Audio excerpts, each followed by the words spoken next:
नमस्कार, a very cordial welcome to one and all. Jokta academy के YouTube channel पे आप सभी का बहुत बहुत स्वागत।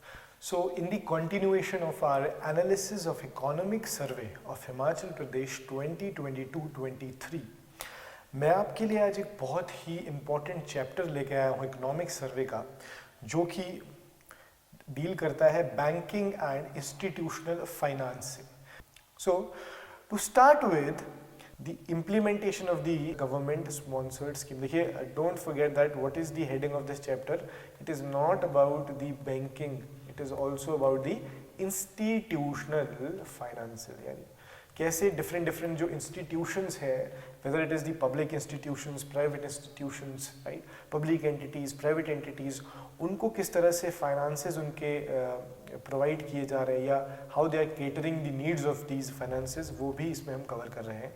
सो हम देखेंगे national rural livelihood mission NRLM, इसकी कुछ इन्फॉर्मेशन देखेंगे। The ministry of rural development, जो कि एक नोडल मिनिस्ट्री है for implementing this NRLM, launch flagship programme of government of India, right, and we know this information कि जो नेशनल रूरल लिवलीहुड मिशन है, जहाँ पे एम्प्लॉयमेंट एक जनरेशन करने की कोशिश की जाती है, कहाँ पे रूरल एरियाज में, राइट। सो इस बार हम देखेंगे this scheme is implemented in state through Himachal Pradesh state rural livelihood mission rural development department, यानी नेशनल रूरल लिवलीहुड मिशन को सेंट्रल लेवल पे ministry of rural development implement कर रही है, और हिमाचल प्रदेश में it is the rural development department that is implementing it. The information that we need to remember here is banks in Himachal Pradesh have allocated annual target of rupees 110 crore covering 8,000 beneficiaries. यानी इन a very simplest form आपको ये याद रखना है कि NRLM में इस साल कितने पैसे गवर्नमेंट ने खर्च किए, 110 करोड़, और कितने बेनिफिशरीज है आपके, 8,000 beneficiaries, right. Now, the National Urban Livelihood Mission. फिर we will see about the National Urban Livelihood Mission. देखिए, ये जो National Urban Livelihood Mission है, जो पहले स्वर्ण जयंती शहरी रोजगार योजना के नाम से लॉन्च किया गया था गवर्नमेंट द्वारा 1997 में. So this is now revamped and renamed into National urban livelihood mission, यानी अर्बन एरियाज में एम्प्लॉयमेंट जनरेशन करना और एम्प्लॉयमेंट वेजेस इंश्योर करना, राइट। तो अगर हम इसको देखें अंडर दिस NULM, इसको हिमाचल प्रदेश में as we know the urban development जो डिपार्टमेंट है वो इसको इम्प्लीमेंट कर रहा है हिमाचल प्रदेश में, राइट। फिर हम देखेंगे एक और centrally sponsored scheme, that is Pradhanmantri employment generation programme. This is a flagship scheme of the government of India, that is the Pradhanmantri employment generation programme, जो कि 2008 में शुरू हुई थी एम्प्लॉयमेंट जनरेशन के लिए। ये एक क्रेडिट लिंक्ड सब्सिडी प्रोग्राम है that is run by the government of India as you know 2008 में, और इसके लिए जो मिनिस्ट्री रिस्पॉन्सिबल वो है ministry of micro small and medium enterprises, right. फिर हम देखेंगे the Khadi and village industries commission is the nodal agency at national level for implementing this scheme. हम देखेंगे जो KVIC है, जो कि एक स्टैट्यूटरी बॉडी है। स्टैट्यूटरी बॉडी मीन्स ये एक्ट से बनी थी, स्टैट्यूटरी बॉडी कब, 1957 में, right. So this is implementing this Pradhanmantri employment generation programme in the pan India, right. सो प्रधानमंत्री एम्प्लॉयमेंट जनरेशन प्रोग्राम, राइट। सो अगर हम देखें स्टेट लेवल पे क्या इन्फॉर्मेशन जरूरी है, देखिए national level we have something like ministry of MSME, फिर उसके तहत we have this Khadi and village industry commission, right, ये सेंट्रल लेवल पे है। फिर स्टेट लेवल्स पे आप देखेंगे we have this Khadi village industries board, जो कि इंश्योर करते हैं क्या, there is the implementation of Pradhanmantri employment generation programme, right. Now something about Kisan credit card. देखिए किसान क्रेडिट कार्ड एक गवर्नमेंट ऑफ इंडिया की बहुत ही महत्वपूर्ण स्कीम है जहाँ पे the financial assistance is given to the farmers of the country, and it was started in the year 1998, right? So this is 1998 की ये information है. हम अगर हिमाचल में देखें, अभी तक total 1624 crore has been distributed through this Kisan Credit Card scheme to almost 102679 farmers. So beneficiaries जो किसान क्रेडिट कार्ड के हैं वो टोटल इतने हो चुके हैं 1,26,079 पीपल, यानी बेनिफिशरीज ये है आपके. और इनको किसान क्रेडिट कार्ड के तहत फाइनेंशियल असिस्टेंस जो दी गई है वो इतनी दी गई है 1,624 करोड़. तो आपको याद रखना 1998 की ये स्कीम है. फिर हम देखेंगे rural self employment training institutions, right. Rural self-training employment institutions are an initiative of the Ministry of Rural Development to build dedicated infrastructure at district level to provide training and skill development to rural youth interested in entrepreneurship. यानी to inculcate the entrepreneurial skills in the youth of the rural areas है ना. Rural areas के जो youth है उनमें entrepreneurial जो skills हैं वो इनकलकेट करने के लिए एक rural self employment training institutions चलते हैं. देखिए ये जो rural self employment training institutions है, you will find these institutions in Himachal Pradesh in almost every district except in Kinnaur and Lahaul Spiti. तो किन्नौर और लाहौल स्पीति के अलावा आपको ये हर जगह देखने को मिलेंगे, राइट. सो ये इसके स्टैट्स हैं. These institutions have set a target of arranging 226 training programs during this. तो इस बार जो ट्रेनिंग प्रोग्राम्स चलाए जा रहे हैं इन ट्रेनिंग इंस्टीट्यूशंस द्वारा वो इतने हैं, and it will train 6022 youths, right. 6022 youths. फिर हम देखेंगे special drive for Aadhaar linkage with bank account and verification of Aadhaar in all existing bank accounts, right. हम देखेंगे कि 65 Aadhaar enrollment and updation centers have selected to provide enrollment and updation services. यानी लोगों को information देना that how and why there is the importance of linking the Aadhaar card with their bank accounts will be given under these 65 Aadhaar enrollment and updation centers. फिर हम देखेंगे information about the National bank for agriculture and rural development, NABARD के बारे में थोड़ी सी information. NABARD has strengthened its association with the development process for integrated rural development through initiatives. ये NABARD 1982 में बना है with the act of parliament, right. Act of parliament. ये जो नाबार्ड है this is the part of all India financial institutions. All India financial institutions वह institutions होते हैं जो डायरेक्टली लोन्स नहीं देते, वो अपनी कैपिटल यानी पैसे इन्फ्यूज़ करते हैं बैंक्स को. जैसे नाबार्ड जो क्रेडिट इन्फ्यूज़ करेगा वो डायरेक्टली लोगों को नहीं देगा, वो रीजनल रूरल बैंक्स को कैपिटल प्रोवाइड कराएगा, वो कोऑपरेटिव बैंक्स को कैपिटल प्रोवाइड कराएगा, या फिर वो दूसरे जो प्रोजेक्ट्स चल रहे हैं स्टेट्स में पूरे कंट्री में उनको फाइनेंस करने की कोशिश करेगा. So NABARD is the type of this all India financial institution, right. So NABARD जो कुछ एक काम करता है वो है आपके rural infrastructure development, micro credit provide कराना, फार्मर प्रोड्यूसर जो ऑर्गेनाइजेशंस है जिसको हम देखेंगे अभी आगे FPOs, उनको फंडिंग करना, rural farm and non farm sector को और स्किल डेवलपमेंट. फिर then we have rural infrastructure. This is very important. Rural infrastructure development fund. फिर हम देखेंगे we have something like rural infrastructure development fund. Rural infrastructure development fund. देखिए rural infrastructure development fund है that ensures the rural financial assistance, right? Rural financial assistance. Government of India ने देखिए अब हम देखेंगे कि नाबार्ड बहुत सारे फंड्स को फंड्स क्रिएट करता है, उसमें से एक फंड है आपका rural infrastructure development fund, right. तो नाबार्ड ने इसको शुरू किया है 1995 से 1996 के बीच में इसको शुरू किया था, right.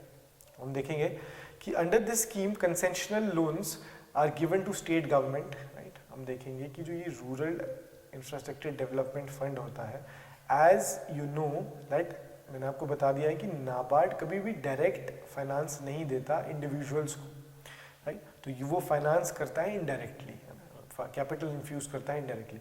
So under this rural infrastructure development fund, NABARD will infuse the capital और give the credit to state governments, और हो सकता है कोई स्टेट ओन्ड कॉर्पोरेशन रही होगी या फिर कोई कंपनी रही होगी जिनको, और कोई ऐसे प्रोजेक्ट्स भी हो सकते हैं रूरल एरियाज में जिसको फंडिंग की जाएगी under this rural infrastructure development fund, right. तो हम देखेंगे कि एज यू नो कि रूरल डेवलपमेंट इंफ्रास्ट्रक्चर फंड कब से चल रहे हैं, 1995-96 से, राइट। तो रूरल इंफ्रास्ट्रक्चर डेवलपमेंट फंड 1 कब से शुरू हुआ था, 1995-96 से। सो अभी कौन सा चल रहा है आपका rural infrastructure development fund, this is 28th, right. तो RIDF 28th इज रनिंग, जिसमें स्टेट को टोटल 800 करोड़ रुपीस मिले हैं, ताकि जो वेरियस डेवलपमेंटल या कैपिटल एक्सपेंडिचर है और जो एक्टिविटीज़ चल रही है इरिगेशन में, रोड्स ब्रिजेस में, फ्लड प्रोटेक्शन में, वो फंड हो सके, उनमें फाइनेंसेस की कोई दिक्कत ना है, right. So this is the rural infrastructure development fund. Then warehouse infrastructure fund, one more type of the fund that is created by the NABARD is this warehouse infrastructure fund, जिसमें हिमाचल प्रदेश को 855 लाख मिले हैं for the modernisation and upgradation of 3 cold stores. देखिए ये location भी बहुत ज़रूरी है। So we have CA stores, cold stores Rohru में है एक, OD में है एक, पटली कुहल में है, ये आपको याद रखना है। ये 3 कोल्ड स्टोर्स हैं जिनकी मॉडर्नाइजेशन के लिए अंडर, देखिए question can be asked that warehouse infrastructure fund के तहत किन कोल्ड स्टोर्स को फंडिंग मिल रही है, तो आंसर आपका होगा रोडू, OD और पटली कुहल, जिनकी टोटल कैपेसिटी आपकी है 3480 मीट्रिक टन, राइट। फिर हम देखेंगे one more type of the food processing fund, sorry one more type of the fund under the NABARD is food processing fund, right. अब देखेंगे NABARD has established food processing fund with corpus of 2000 crore in 2014-15 for providing financial assistance for establishing the designated food parks and also setting up the individual food agro processing unit। देखिए ये जो food processing है, food processing क्या होती है, to create the infrastructure जहाँ पे जो फूड प्रोसेसिंग है, यानी फूड प्रोसेसिंग मीन्स कि जो फूड की लाइफ है, शेल्फ लाइफ, उसको इंक्रीज किया जाए through the cold storage, through the world class packing facilities, so that is catered by these food processing units. हम देखेंगे we have something like mega food park scheme. एक mega food park है जहाँ पे different states में government of India mega food parks create कर रही है। मेगा फूड पार्क्स का ये मतलब है कि बड़े बड़े पार्क्स जहाँ पे पूरी फैसिलिटेट किया जा रहा है, हर चीज़ की फैसिलिटीज़ है, जिसमें सप्लाई चेन है, जिसमें कोल्ड स्टोरेज है, वर्ल्ड क्लास पैकेजिंग फैसिलिटीज़ है, वर्ल्ड क्लास मार्केटिंग फैसिलिटीज़ है। तो ये एक मेगा फूड पार्क है, वो क्या हिमाचल प्रदेश में भी कोई ऐसा आइडेंटिफाई किया गया है फूड पार्क? यस। सो हिमाचल प्रदेश में अगर हम देखें तो एक क्रेमिका जो एक कंपनी है, उन्होंने एक मेगा फूड पार्क इस्टेब्लिश किया है ऊना में, राइट। गाँव का नाम आपका है सिंघैन एक गांव है ऊना में जहाँ पे क्रेमिका ने मेगा फूड पार्क को इस्टेब्लिश किया है, राइट। ठीक है जी। फिर हम देखेंगे about the refinance support. NABARD extend करता है, लॉन्ग टर्म लोन्स भी एक्सटेंड करता है। लॉन्ग टर्म का मतलब यहाँ पे रहता है मोर देन 1 ईयर, राइट, जिसकी अवधि, मेच्योरिटी पीरियड आपका या जो टाइम पीरियड है वो it is more than 1 year, then those finances are known as these long term finances। देखिए अगर हम देखें एक special liquidity facility RBI provide करता है बैंक्स को, राइट। दैट मीन्स नाबार्ड को भी RBI special liquidity facility provide करता है, यानी ओवरनाइट लोन देना, राइट, जिसको रेपो रेट की दर पे डिसाइड किया जाता है। उसके बाद NABARD with the help of this special liquidity facility provides the further loans to the regional rural banks and the cooperative banks, है ना। तो इसकी चेन कैसे बनाई हमने, तो ये स्पेशल लिक्विडिटी फैसिलिटी है वो कौन प्रोवाइड करता है, आरबीआई, ठीक है जी। अगर आपको लोन चाहिए फॉर एग्जांपल कम समय के लिए, जैसे 90 डेज के लिए या मोर देन 90 डेज के लिए, तो आपको एक स्पेशल लिक्विडिटी फैसिलिटी प्रोवाइड करवाएगा आरबीआई, जो कि बैंक्स को मिलेगी।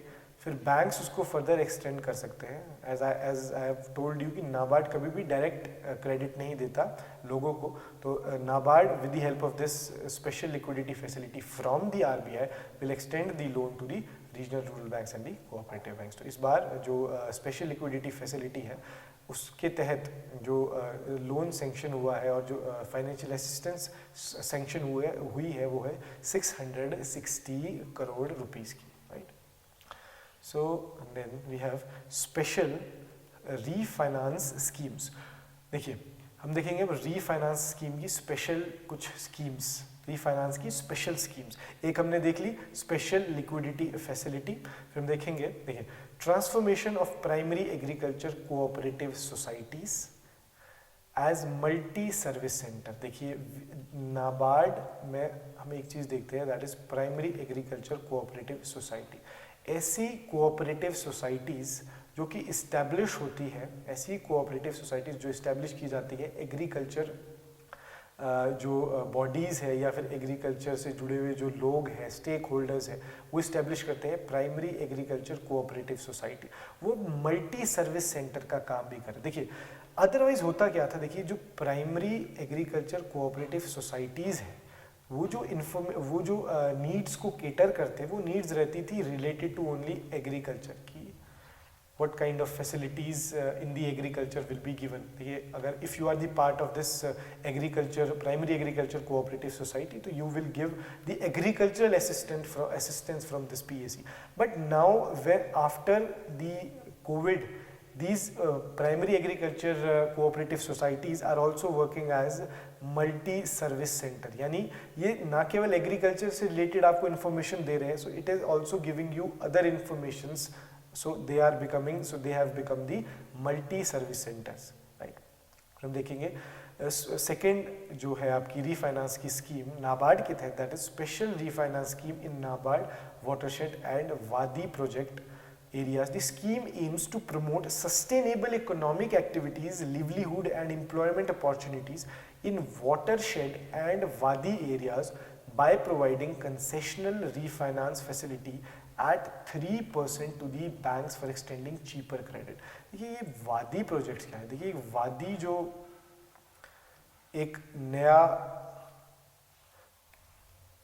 फॉर्म ऑफ एग्रीकल्चर कल्टीवेशन आई है, जहाँ पे किसी भी एकड़ में, और प्राइमरीली ये जो एकड़ रहेगा, ये जो एरिया रहेगा, दैट विल बी 1 एकड़, यानी किसी भी लैंड पे जिसकी जो लेंथ एंड ब्रेथ। देखिए जो ये वादी प्रोजेक्ट है, देखिए जो वादी प्रोजेक्ट है इसमें एक लैंड होगी, and primarily that land is 1 एकड़। इसमें अंदर हो सकता है कि कोई आप फ्रूट्स कल्टिवेट कर रहे हो, है ना, so you will have the gap between these plants of the fruits, ताकि आप यहाँ पे जो सीजनल क्रॉप्स है वो भी उगा सके। और आप यहाँ पे बाहर जो ये वादी प्रोजेक्ट है इसके तहत आप बाहर यहाँ पे इसको कवर कर दोगे थ्रू दीज बिग ट्रीज, यानी फॉरेस्ट कवर कर दोगे आप यहाँ पे। So this culture is known as the wadi culture, right. Now, coming on to the other news, government sponsored schemes. अब हम देखेंगे कुछ और government sponsored scheme. Government sponsored scheme एक स्कीम है आपकी new agriculture marketing infrastructure, that is known as the agriculture marketing infrastructure. देखिए it is very important. हमने अपने सेकेंड और थर्ड चैप्टर में भी एक बहुत इंपॉर्टेंट चीज़ देखी थी कि हिमाचल प्रदेश में 57.3% people are involve in the agriculture activity.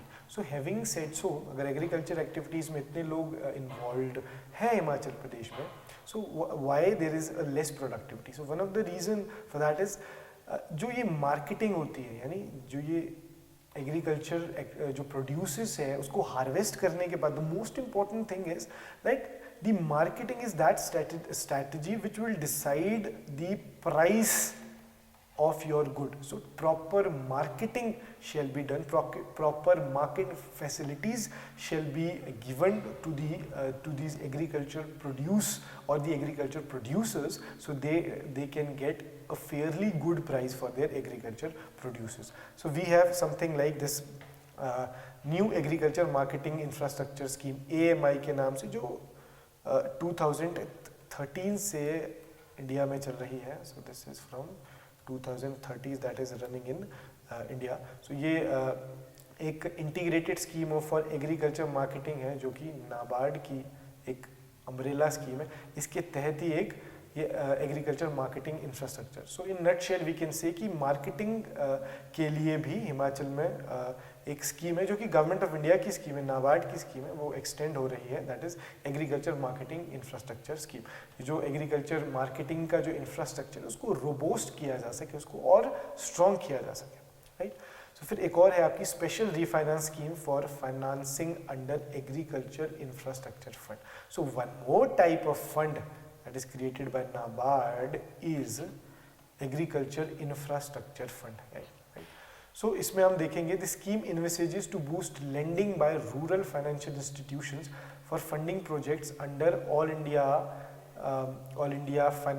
financial institution by providing this concessional refinance by NABARD at the interest rate of 6%, right?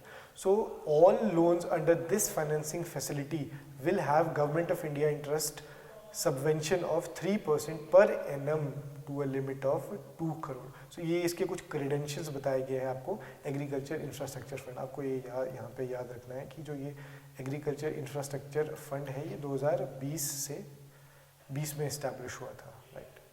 So as you can see here ये 2032-33 तक चलेगा. Done. So now NABARD Open Network for Digital Commerce ONDC grand hackathon. देखिए ये बहुत ही important एक news है. नाबार्ड ने एक हैकेथॉन क्या होता है कि जो कंप्यूटर से रिलेटेड डिफरेंट स्टेक होल्डर्स रहते हैं, they come together and discuss about the problems in the virtual space, that is in the computer programming, या कंप्यूटर से रिलेटेड क्या क्या प्रॉब्लम्स हैं related to hacking, this phishing, और उसको सॉल्व कैसे किया जाए. So they come together and that formal meeting is known as the hackathon. सो इस बार एक नाबार्ड ने भी हैकेथॉन कंडक्ट करवाई थी 3 दिनों के लिए, 1 जुलाई से 3 जुलाई 2022 के लिए. तो आपको ये याद रखना है हैकेथॉन, जिसमें 700 स्टार्टअप्स ने रजिस्टर भी किया था. Now the other information is new agriculture marketing infrastructure AMI सब scheme of integrated scheme for agriculture marketing ISAM, जो कि हमने पहले ही डिस्कस कर दी है, जो कि कब शुरू हुई थी आपकी 2013 में. ये स्कीम कौन चला रहा है? NABARD for ensuring the agriculture marketing infrastructure, right, infrastructure.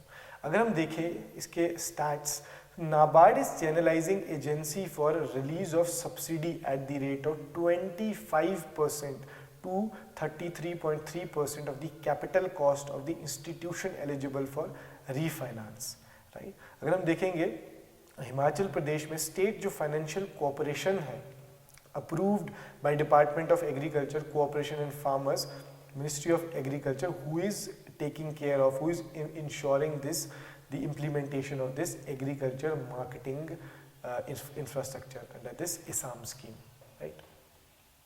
Now देखिए एक और important scheme है आपकी, that is agree clinic and agri business centre scheme, जो कि ACABC स्कीम है, जहाँ पे एग्री क्लिनिक्स और एग्री बिजनेस सेंटर्स भी बनते हैं. आपने सुना होगा कृषि विज्ञान केंद्र या फिर कृषि केंद्र, वो सब यही है, agri clinics and agri business centres, right. So that is also facilitated by NABARD.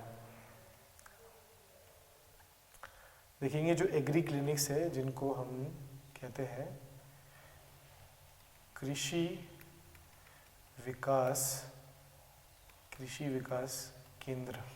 You will see there are so many agri clinics which are actually awareing the people regarding the agricultural credentials है ना, agriculture से related, soil की health से related, cropping practices या फिर cropping patterns कैसे रहेंगे आप के, उससे रिलेटेड इंफॉर्मेशंस दे रहे हैं. Plant protections, post harvest technologies क्या यूज़ करेंगे आप, all the insecticides, pesticides that you can use, clinical services for the animals, ये price of the various crops in the market, यानी information about the marketing will also be given by them, right.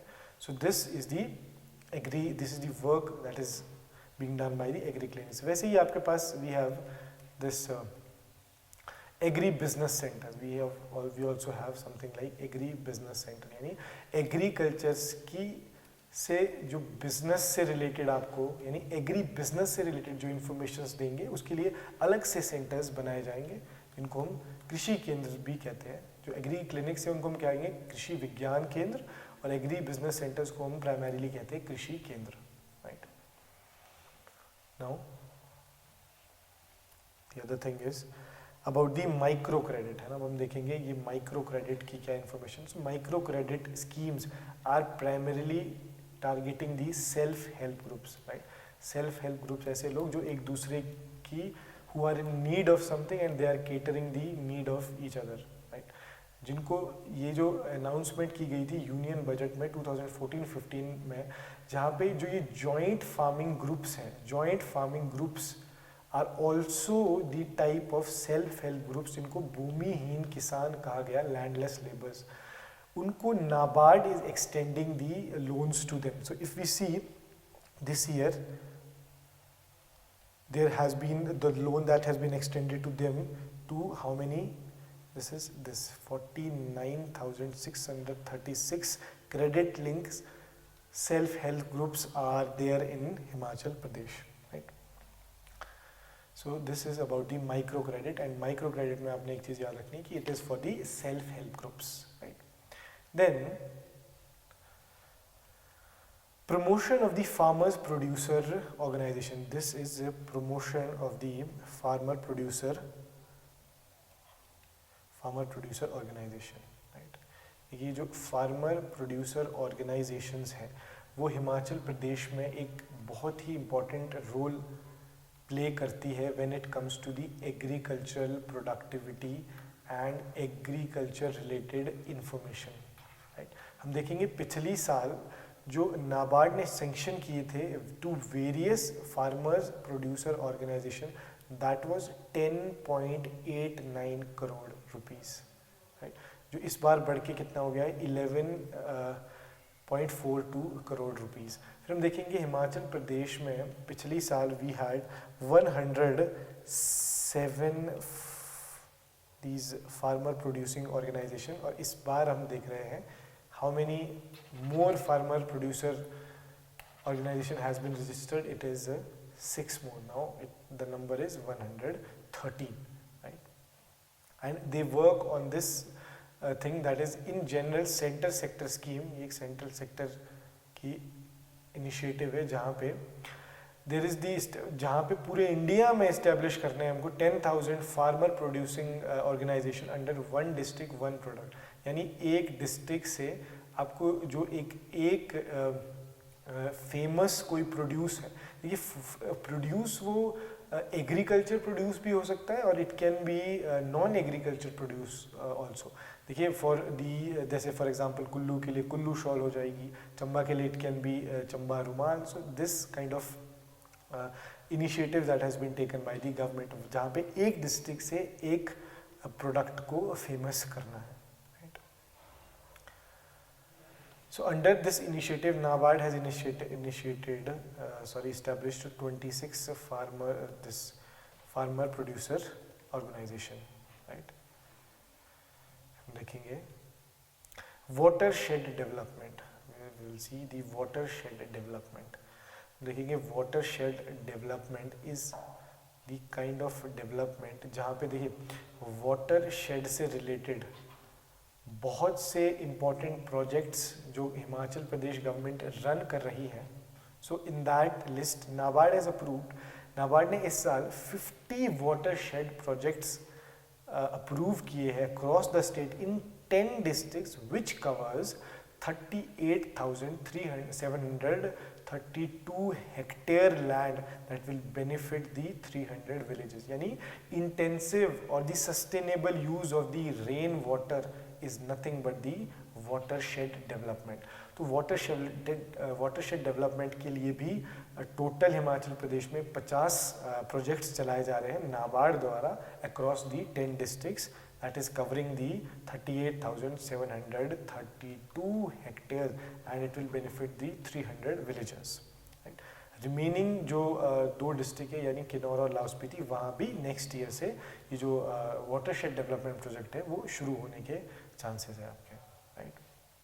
Then one more thing is tribal development through the tribal development fund. देखिए एक और तरीके का fund हम यहाँ देखेंगे जो नाबार्ड रन करता है, that means that is tribal development fund. NABARD has approved 13 tribal development programme. ये बहुत ही एक फैक्चुअल इन्फॉर्मेशन है that you should remember. This initiative intends established वादी, जो मैंने आपको बताया स्मॉल ऑर्चर्ड, यहाँ पे छोटे छोटे आप पेड़ लगाएंगे प्लांट्स के, उनके बीच गैप रखेंगे so that you can use them for the other crops, other seasonal crops. इसको आप फेंस कर देंगे अपने बड़े बड़े ट्रीज से. Right. So that is the wadi culture. And dairy units in selective villages covering around 2,506 acres of land for mango, kinu, lemon, apple, walnut, pear and wild apricot plant. So ये है आपका tribal development fund. Right? Then we have financial inclusion. देखिए बहुत important information है आपकी financial inclusion से related. NABARD has sanctioned the support in this last financial year to various banks through the state for spreading financial literacy through financial and digital literacy camp. So देखिए question यहाँ से it can be asked like this कि financial और digital literacy camps जो हिमाचल प्रदेश में run किए जाते हैं उसको कौन facilitate करता है? That is spreaded by NABARD. Right? So you can remember this. NABARD has sanctioned a support to UCO Bank and Punjab National Bank for establishing 5 and 6 centers for financial literacy. यानी एक और information, financial literacy जो camps है वो कौन से banks create कर रहे हैं, कौन से बैंक्स फैसिलिटेट कर रहे हैं? बैंक है आपका the UCO bank and the PNB bank. So UCO bank facilitate कर रहा है 5 सेंटर्स को और पीएनबी 6 सेंटर्स को.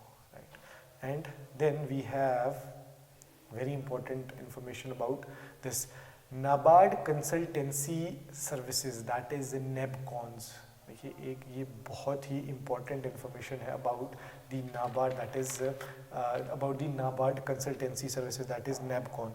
देखिए NEBCON एक बहुत ही important सब पार्ट है NABARD का. NEBCON जो सर्विसेज शुरू की है NABARD ने वो 2003 से शुरू की है. ये NABARD consultancy services is completely owned subsidiary of NABARD, as I have already told you, that is working since 2003, that provides consulting services in various areas of agriculture, rural development and allied areas. Right? During the current fiscal year, अब हम NEBCON से related यानी एक facility है consultancy facility जो कि कौन provide करता है? नाबार्ड. कब से? 2003 से. अगर हम इसकी इंफॉर्मेशन देखें regarding the this current fiscal year, तो हम देखेंगे बहुत सी ऐसी चीज़ें जो नाबार्ड के थ्रू फैसिलिटेट की जा रही है. यानी नाबार्ड कंसल्टेंसी सर्विसेज प्रोवाइड करा रहा है नेबकॉन्स के थ्रू, जैसे कि इंटीग्रेटेड कोल्ड चेन प्रोजेक्ट है, यहाँ पे भी नेबकॉन इज प्रोवाइडिंग दीज सर्विसेज. जो एक इंटीग्रेटेड कोल्ड चेन प्रोजेक्ट बन रहा है आपका पराला में, खड़ा पत्थर में. Right.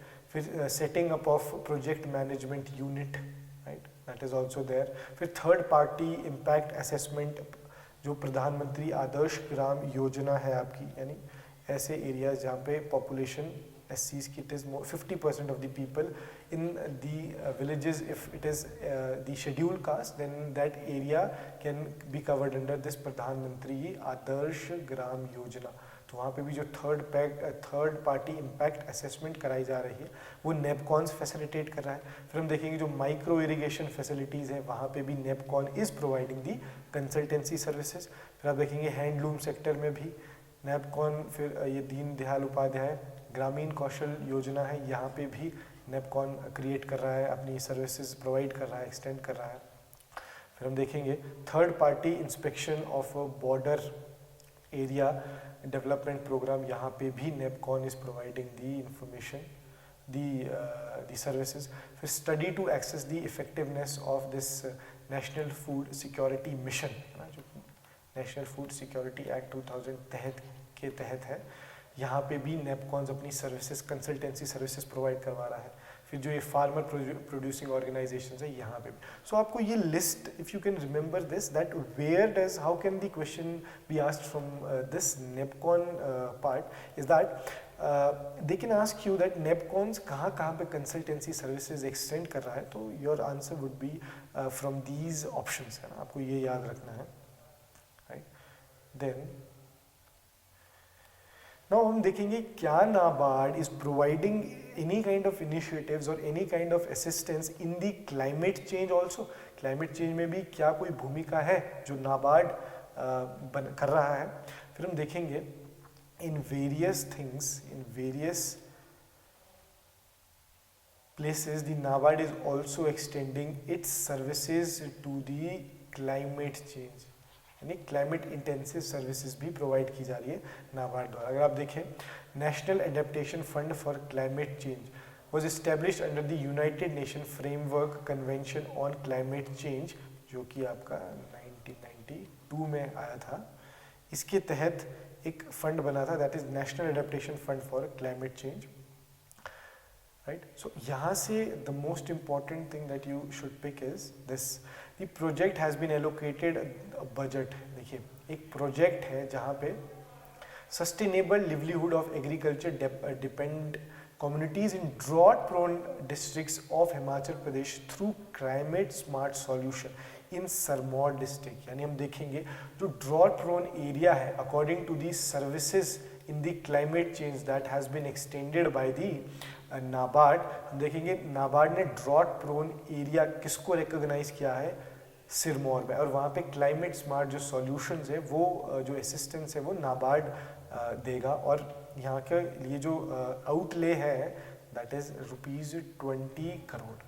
And the last information is department has also submitted the detailed project report, जिसको हम DPR कहते हैं, for another this financial climate change project titled Reducing Glacial Lake Outburst Flow, GLOF जिसको हम कहते हैं, and flood risk in Parvati valley in Kullu district.